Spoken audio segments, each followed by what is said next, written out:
1.1 के 2 क्वेश्चन रह गए थे, एक थर्ड था और एक फिफ्थ। तो आज पहले थर्ड करते हैं।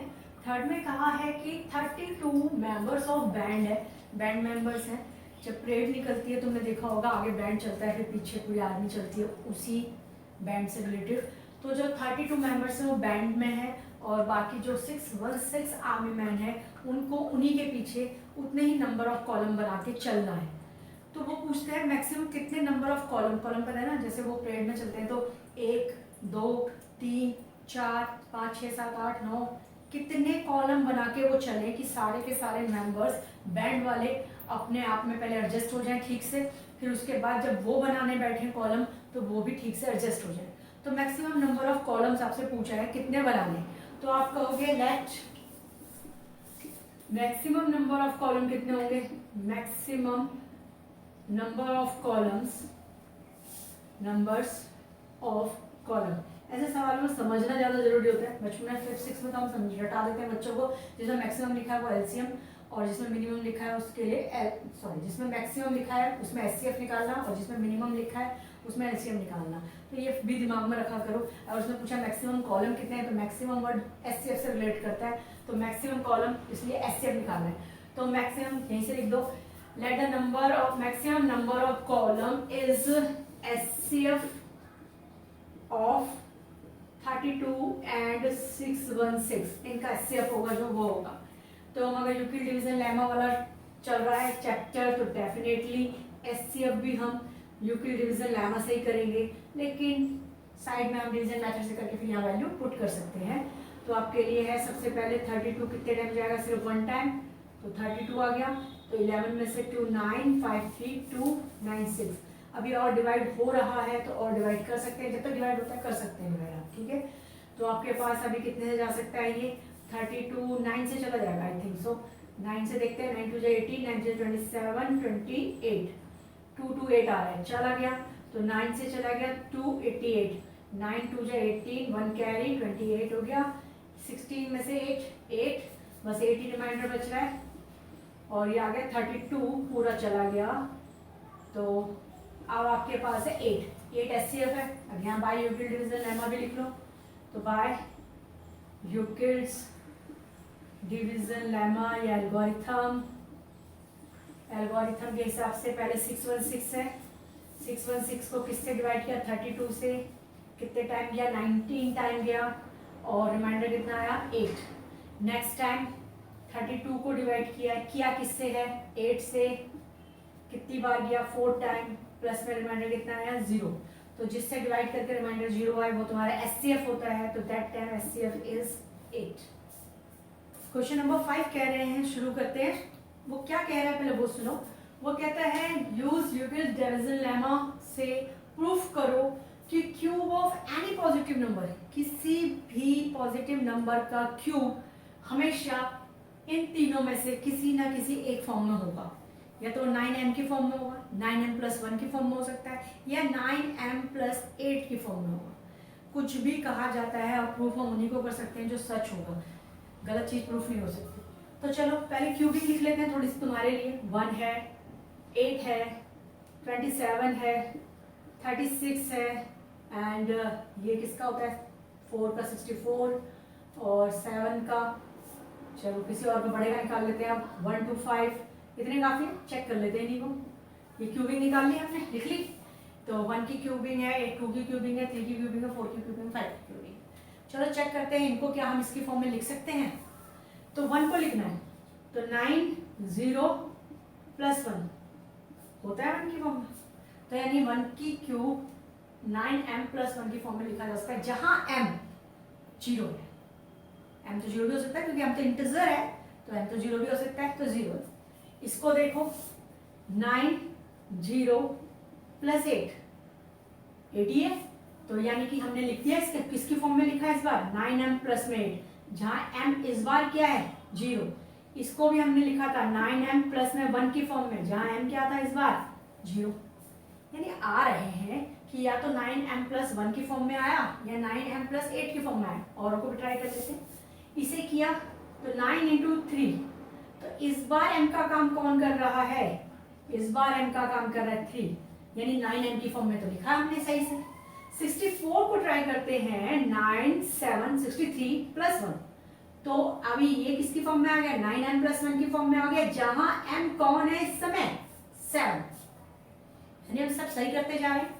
नेक्स्ट देखते हैं 1 to 5 है, तो किसी टेबल में चला जाएगा, ये 9 ट्राई कर लेते हैं लगभग किस में जाएगा, तो 9 1 जा 9 और 3 5 7 जा, यानी कि इसको हम लिख सकते हैं 9 इंटू 17 और 27, रिमाइंडर कितना 8 प्लस में 8, तो ये भी किसकी फॉर्म में आ गया 9 5 प्लस में 8, जहां इस बार m का काम 17 ने करा, यानी बिल्कुल ट्रू कंडीशन है, बिल्कुल सच बोल रहा है वो कि कोई भी किसी भी पॉजिटिव इंटीजर का क्यूबिंग कर लो।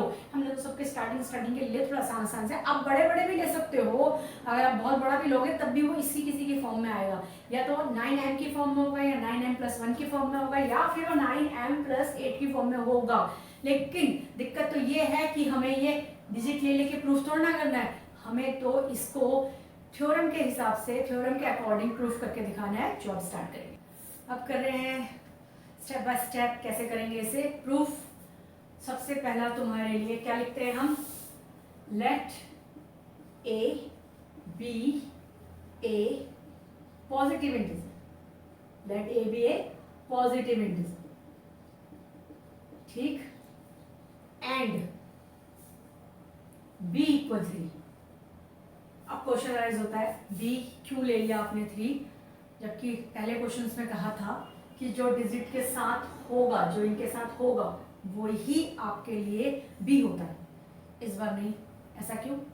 क्योंकि ये सारा कॉन्सेप्ट ही प्राइम फैक्टराइजेशन का है, और प्राइम फैक्टराइजेशन के फैक्टर में 9 का जो प्राइम फैक्टर है, जो मेन फैक्टर है वो 3 है, तो हमने इसलिए इसको क्या लिया 3 लिया। अब 9 लेने का मतलब जानते हो कितने केस बनेंगे, 9 लेने का मतलब है 9m 1 बनेगा, फिर 9m प्लस 1 बनेगा, फिर plus 2 plus 3 plus 4, 9 case. 9 case कहाँ सॉल्व होंगे, हो ही नहीं सकते, तो इसलिए हम इसका प्राइम फैक्टर लेते हैं। हमने इसी में क्यों लिया, जबकि एनसीईआरटी का सेकंड क्वेश्चन था उसमें 6m प्लस में था, और एक एग्जाम्पल भी था उसमें 4q था, तो हमने उसमें प्राइम फैक्टर वाला कॉन्सेप्ट क्यों नहीं यूज किया। तब हमने 6q को क्यों सॉल्व किया, तब हमने क्यों नहीं कहा कि इसका फैक्टर तो 3 है मैक्सिमम, तो 3 से करेंगे, उसका भी रीजन है। उसका रीजन ये है क्योंकि उसमें स्क्वायरिंग या क्यूबिंग नहीं होनी थी, उसमें सिर्फ ऑड इवन वाली बात थी। तो जब स्क्वायरिंग क्यूबिंग पावर वाली बात आती है तब हम प्राइम फैक्टर वाले कॉन्सेप्ट का ध्यान रखते हैं। अगर यही क्वेश्चन मैं बार बार बता रही हूँ, ये फिर इतने फैमिलियर हो गए, तो अब वो डिजिट बदल बदल के भी दे देते हैं, जरूरी नहीं है आज उसने 9m दिया, हो सकता है वो 8m के साथ कोई नया कॉन्सेप्ट बना दे। तो फिर आपको पता होना चाहिए कि अगर वो पावर से रिलेटेड होगा, क्यूबिंग स्क्वायरिंग ऐसा कोई रिलेशन होगा, तो आप उसका प्राइम फैक्टर यूज करोगे, और अगर सिर्फ ऑड इवन वाला कॉन्सेप्ट होगा तो जो उसने दिया है वो ही बी होगा। तो इस समय बी हमारा 3 क्यों हुआ, उसका रीजन ये है। अब क्या लिखते हैं इसके बाद, अब लिखते हैं आप बाय यूक्लिड्स, इतना तो रट गया होगा, यूक्लिड्स डिवीजन लेमा, तो इसके अकॉर्डिंग ए किसके बराबर होता है, बी क्यू, बी का काम क्यू कर रहा है, 3 कर रहा है, बी क्यू आर, और जिसमें से आर क्या क्या पॉसिबल है, आर हमेशा 0 या उससे बड़ा, और बी से हमेशा छोटा होता है, बी है 3। अब पॉसिबल ए क्या है, तो पॉसिबली ए क्या बन सकते हैं, तो पॉसिबल ए की वैल्यू क्या हो सकती है, ये आपको लिखना जरूरी है, तुम्हारे लिए लिखा है, वो हो सकती है 3q, इस समय r 0 का काम कर रहा है, या फिर a बन सकता है 3q प्लस में 1, या फिर a हो सकता है 3q प्लस में 2। तो 3 पॉसिबल आपके पास a है, तो यानी कि a जो कि पॉजिटिव इंटीजर है, या तो 3q की फॉर्म में होगा, या 3q प्लस 1 की फॉर्म में होगा, या 3q प्लस 2 की फॉर्म में होगा। क्यों? क्योंकि जो r है वो 0 1 2 ही हो सकता है, 3 से कम हो सकता है ना, तो 0 1 2 हो सकता है। तो हमें 3 केस बने, तो 3 केस बने हैं, तो पहले फर्स्ट केस यहां ले लेते हैं। फर्स्ट केस है आपके पास 3 इक्वल है, a इक्वल है 3q के, तो आपने इसे क्यूबिंग कर दिया, क्यूबिंग करा तो ये a क्यूब हो गया, और ये हो गया आपके पास 27q क्यूब।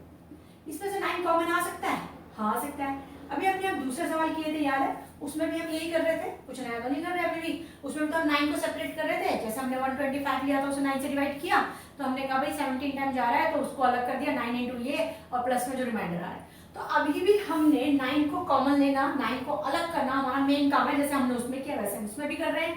तो ये 9 हो गया, तो ये 9m हो गया, तो ये साइड में जरूर लिखना पड़ता है वेयर m है कितना, m है आपके पास 3q, यहां लिख दिया। सेकंड केस करते हैं।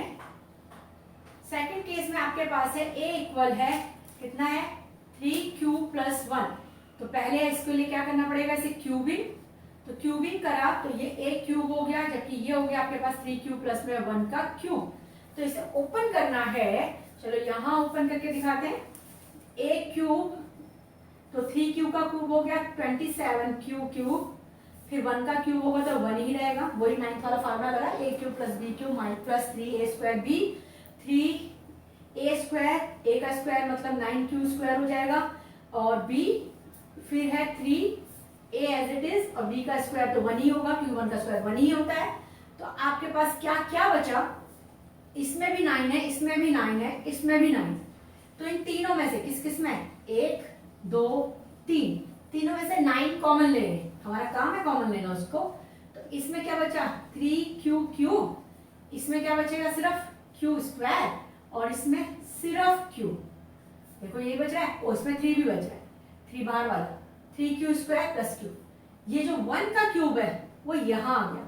अब देखो ये किसकी फॉर्म में आ गया, 9m + में 1, और जहां m का काम कौन कर रहा है, यहां लिख लेते हैं हमेशा साइड में हम, वेयर m इक्वल है 3q² + में q। जैसे अभी हमने उसमें किया था, m तो हर बार डिफरेंट हो सकता है, m तो 0 भी हो सकता था, 1 भी हो सकता है, 2 भी हो सकता है, 17 भी चला था, तो वैसे इस बार m ये है, और हमारी हाँ सही फॉर्म आ गई, पहली वाली 9m फॉर्म आई थी, इस बार 9m + 1 फॉर्म भी आ गई, ठीक ठाक आ गया। अब एक थर्ड केस है, उससे भी निपटाते हैं। थर्ड केस में क्या दिया है, a इक्वल है आपके पास 3q + में 2, चलो क्यूबिंग दोनों साइड कर दी, तो ये क्यूबिंग और ये भी क्यूबिंग, a क्यूब हो गया, ये हो गया 27q क्यूब, ये आ गया एक b का क्यूब 8, फिर 3a का स्क्वायर यानी 9q² और b, और फिर प्लस में 3a और b का स्क्वायर ये 4। चलिए खोल देते हैं, और 27q क्यूब, ये तो 8 ही है, चलो इसे लास्ट में लिखेंगे, 9 3 ये कितना हुआ 6, 6 9 जा 54 q², 9 9 4 36 q प्लस में कौन 8। आगे वाले तीनों में देखो 9 कॉमन आ रहा है इजीली, हमने कुछ नहीं किया, अपने आप सिस्टमेटिकली हम करते चले गए, बिल्कुल स्टेप बाय स्टेप हमने किया। उसने क्यूबिंग का कॉन्सेप्ट किया था, हमने क्यूबिंग का कर दिया, और हमारा आंसर खुद ब खुद आ रहे हैं। नेक्स्ट है आपके पास, अब 9 कॉमन ले लिया, तो अंदर बचा 3q cube 6q² 4q plus में 8, तो ये सारा का सारा किसका काम करेगा, m का, तो 9m + में 8, जहां वेयर m कौन है, m है आपके पास 3q क्यूब 6q² प्लस में 4q, ये तुम्हारा m का काम कर रहा है।